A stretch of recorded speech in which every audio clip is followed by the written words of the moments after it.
Right now, there is one Formula One team that knows what the newest track on the calendar actually will feel like at racing speed. And it is not the team leading the championship, it is Ferrari. This week, Lewis Hamilton and Charles Leclerc put the SF26 on the Madrid in Madrid, the first current Formula One car ever to run the layout that hosts the Spanish Grand Prix this September. Every rival has to wait 2 months. So how did Ferrari get there first, and what exactly are they testing out there? Here is the number that matters: 0. That is how many laps every other team on the grid has of this circuit, not one. Mercedes, McLaren, Red Bull, every single one of them is sitting on nothing. And this week, Ferrari runs 2 cars, 2 race drivers, a full 200 kilometers of track time, on a layout no rival has driven a single meter of. When those rivals finally arrive in September, their opening practice session gets spent just working out where the corners go and how the surface behaves. Ferrari will already know. But the laps are not even the clever part. Ferrari is not the one paying for this. A rival is footing the bill, and the rulebook was never supposed to allow any of it. That is the real story here, and how they pulled it off is genuinely one of the sharpest plays of the season. Start with what makes those 0 laps such a problem for everyone else. A brand new circuit is a blank page. Nobody has raced it. No team has real data on it. The layout has been simulated and modeled 1,000 times over in a factory rig, but the real surface, the real grip, the real way a car loads up through those corners, none of it is known yet. Engineers can build a model of a track. They cannot build the truth of one until a real car runs on it. And now you might be thinking the Madrid has already been driven, and technically you would be right. Carlos Sainz, who races for Williams and is an official ambassador for the Madrid race, turned the first laps there back in the middle of last year in an older show car in front of a crowd of around 80,000 fans. He later drove a road-going Ford Mustang around the full layout for the cameras, so the track has felt rubber. It has had a Formula One name behind the wheel. What it has never had is a current, full-specification Formula One car running it in anger. A demo lap in a show car tells you almost nothing about how this year's machine will behave through those corners at full load. This week is the first time the real thing runs, and that is the line that matters. So how did Ferrari get in? There is a rule that normally stops exactly this. Teams are not allowed to run their current cars in private testing at a circuit that did not host a Grand Prix the previous season.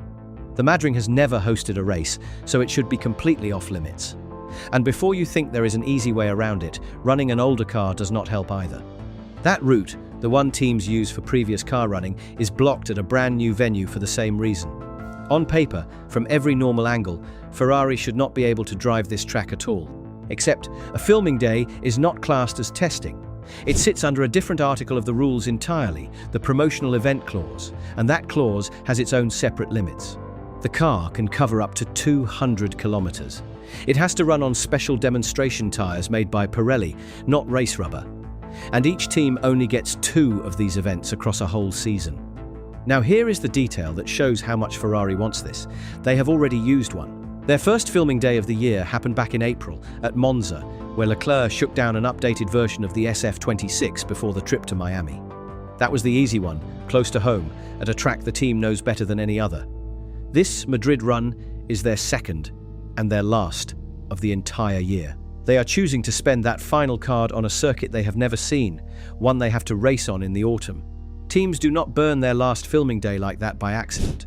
Within the promotional clause, a run at a brand new circuit is allowed, and the testing ban simply does not reach it. If you are wondering how that is even legal, so is everyone else. It is a gap between 2 rules, and Ferrari is walking straight through it. And the gap is wider than it first looks. The distance limit on these events used to be half of what it is now, capped at 100 kilometers, before it was doubled a couple of seasons ago. That change turned a quick photo run into something with real track time inside it.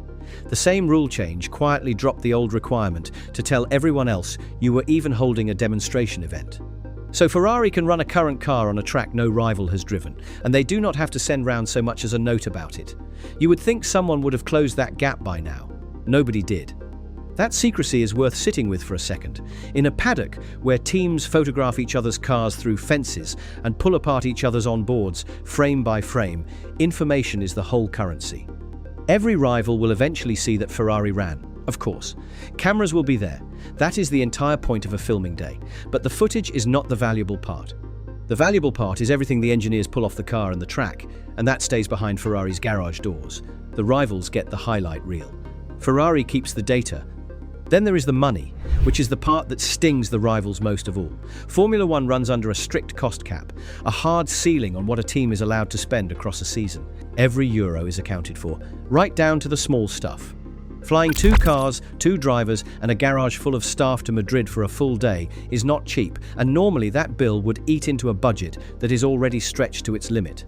But Ferrari is not paying. The Madrid promoter invited them, and the promoter is covering the cost of the event. The circuit wants the marketing moment, the first Formula One car on its brand new track, Hamilton and Leclerc christening the place 2 months out from the race. Ferrari gets the running, someone else gets the invoice. And the circuit has every reason in the world to want it, because of what Madrid paid to land this race in the first place. The hosting fee runs close to double what Barcelona was paying, somewhere in the region of 40-something million euros a year. Madrid did not spend that kind of money to host a quiet debut. It has taken the Spanish Grand Prix away from the long-standing Barcelona circuit, and it wants the whole world watching from the very first lap a real car turns. Against a bill that size, paying for Ferrari to show up early is small change, and it hands the circuit exactly the launch it is chasing. There is a record in it too.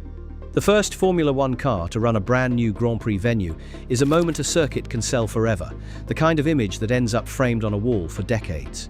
Madrid gets Ferrari, the most famous name in the sport. It's 2 drivers writing the opening line of the venue's history. The part that should really bother the rivals, though, is not the marketing, and it is not even the lap, it is the data. Modern teams rise and fall on their simulators, and a simulator is only ever a model of reality. For a brand new track, that model is built almost entirely on estimates, on assumptions about grip and bumps and camber that nobody has been able to check. When a real car finally runs real laps, the engineers can lay their predictions next to what the car actually did and see exactly where the model was wrong, how the aerodynamics behave over the real surface, how the car rides the real curbs, how it loads through that banked corner. Even on the wrong tyres, that correlation is worth a fortune, because it lets Ferrari trust their Madrid simulator in a way no rival can until race weekend itself. By the time the rest of the grid runs its first real laps in September, Ferrari's model of this circuit will already have been checked against reality and corrected.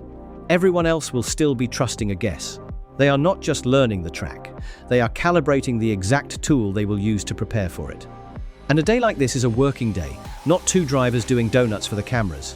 The car goes out covered in sensors, with aerodynamic rakes bolted to the bodywork, those tall grids of pressure probes that map how the air actually flows over this specific surface. Ride height runs, brake checks, systems checks, the drivers building up lap by lap, while the numbers stream back to the garage in real time. The cameras get their footage, yes. But behind that promotional wrapper, Ferrari runs a genuine, if limited, engineering session. Every sensor pass is another row of real data on a track that, until this week, existed for them only as a set of predictions. The rivals will glance at the clip, note that Ferrari turned some laps in Madrid, and scroll on. Inside Maranello, they will be pulling that single day apart for weeks. But before you hand Ferrari the trophy, there is a ceiling on all of this, and it changes how big the advantage really is. Hold that thought, because it is the part almost everyone gets wrong. If you are finding this breakdown useful, take a second and subscribe. This channel goes deep on the strategy and the data behind every Ferrari and Hamilton story, the stuff the broadcast skips right over. Subscribe and you will not miss the next one. First, what the run genuinely buys on track, because that part is real. The hardest thing about a brand new circuit is that everything is unknown, where exactly you brake, how much the track drops away under the car over a crest, how a corner tightens on exit, which curbs you can lean on and which ones unsettle the car. The moment Hamilton and Leclerc run real laps, a huge amount of that guesswork turns into memory, and they walk into September with a feel for the place every rival driver is still only imagining. A braking point that looks fine on a screen can arrive 50 meters sooner in the real car, and finding that out in private in July beats discovering it in front of the cameras and the timing screens in September. The Madrid makes that feel worth even more, because of how strange it is to drive. It is a hybrid layout on the edge of the city, wrapping around the giant exhibition grounds near the airport, mixing permanent racetrack with sections of public road. It runs to a little over 5 kilometers, with 22 corners, and it has real elevation moving through it. Down its longest straight, which stretches beyond 800 meters, the cars are expected to reach around 340 kilometers per hour before they hit the brakes. It also lands late in the year, deep into the run for the championship, which only raises what a smooth weekend there is worth. A track like that hides 100 small secrets in its bumps and its cambers, and every single one of them is easier to learn with a real lap than off a screen. And then there is the corner the whole paddock is already talking about.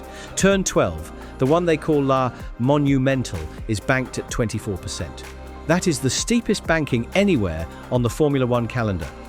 It stretches for more than 500 meters, it rises around 10 meters from bottom to top, and it is meant to be taken flat out in a matter of seconds. Banking that severe does strange things to a Formula One car. It changes how the tyres load, how the suspension compresses under the extra force, how a driver has to place the car on the way in so it does not run wide at the top. Reading a corner like that off a monitor is one thing. Feeling it at full speed in the real car, with the load pressing you into the seat, is a completely different level of understanding, and Ferrari's drivers get to build it 2 months before anyone else. Now the ceiling, the part that keeps all of this honest. The tyres are the first catch. A filming day runs on Pirelli's demonstration tyres, which are built to be safe and durable, not to represent race rubber. They do not behave the same way, they do not wear the same way, and they do not deliver anything like the same grip. So whatever Ferrari learns about outright pace, they cannot really learn it here. The lap times will mean almost nothing, and nobody watching should read a filming day time as a sign of where Ferrari will be in September. The distance is the second catch. 200 kilometers split across 2 cars, and a full day of stopping and starting for the cameras is not a real test program. There are no long runs hunting for balance, no grinding through setup changes. It is a first taste of the track, and little more. And the circuit itself is not finished. There are no curbs in place yet, no proper pit lane, and reports describe a surface you could take a road car around, and not much else. That surface will keep changing between now and the race as it beds in and as more rubber goes down across a weekend. So the exact conditions Ferrari feels this week are not the conditions they will actually race in. Put both sides together and the picture comes clear. A day like this is worth having, but it settles nothing on its own. It gives Ferrari a head start on familiarity, a first read of the layout, a feel for that banked corner, a calibrated simulator, a pair of drivers already one step ahead of everyone seeing the place for the very first time. And that head start lands on 2 drivers in no mood to waste it. Both Hamilton and Leclerc have already won this season. Leclerc took victory at Silverstone only days ago, a win the team marked as a real milestone in its long history, and Hamilton has his own win on the board from earlier in the year. This is a 2-time race winner this season, riding real momentum, rolling straight out of a Silverstone weekend and into a private run at a track no rival has even seen. And with the championship still there to fight for deep into the season, a clean weekend at a brand new circuit is exactly the kind of result a team clawing its way back toward the front cannot afford to leave on the table. Every point matters now, and Ferrari has just handed itself the smoothest possible route into one of the hardest weekends to prepare for. You can see how it plays out in September. While the rivals spend their opening practice session on the basics, an installation lap, a cautious build-up, drivers working out where the track even goes, Ferraris too can skip most of that stage entirely. They have already driven it. They can spend that same precious hour pushing, refining, chasing the last tenth while everyone else is still finding the racing line. First practice at a brand new circuit is chaos for everybody, and Ferrari will have already had their private version of it 2 months early. That is the part the other teams cannot do a single thing about. They are locked out by the very same rules. They each get their 2 filming days too, but they are not the ones the promoter invited, and burning one of their own on a half-finished circuit, on demonstration tyres, is a very hard sell to justify to the board. So they wait. They arrive in September having never driven the track, watching Ferrari unload 2 cars that have already been there. The advantage is not enormous. But in a sport where the whole field is separated by tenths of a second, nobody wants to hand a rival even a small one for nothing, and there is nothing they can do to answer it. They cannot copy the run, they cannot unsee the head start, they can only wait for their turn and hope the gap is as small as everyone assumes. So circle back to where this started. One team knows what the newest track on the calendar feels like at racing speed, and it is Ferrari. This week they get their laps on someone else's budget, through a gap in the rulebook nobody else thought to use here first. The lap times will be meaningless, the tyres will be wrong, the track will change before the race. And none of that erases the simple fact that when the grid finally rolls out for the first ever Spanish Grand Prix at the Madrid, Hamilton and Leclerc will have already been there, and everyone else will be arriving blind. Whether that turns into a genuine result, or into nothing at all, is the one thing worth watching for when September finally comes.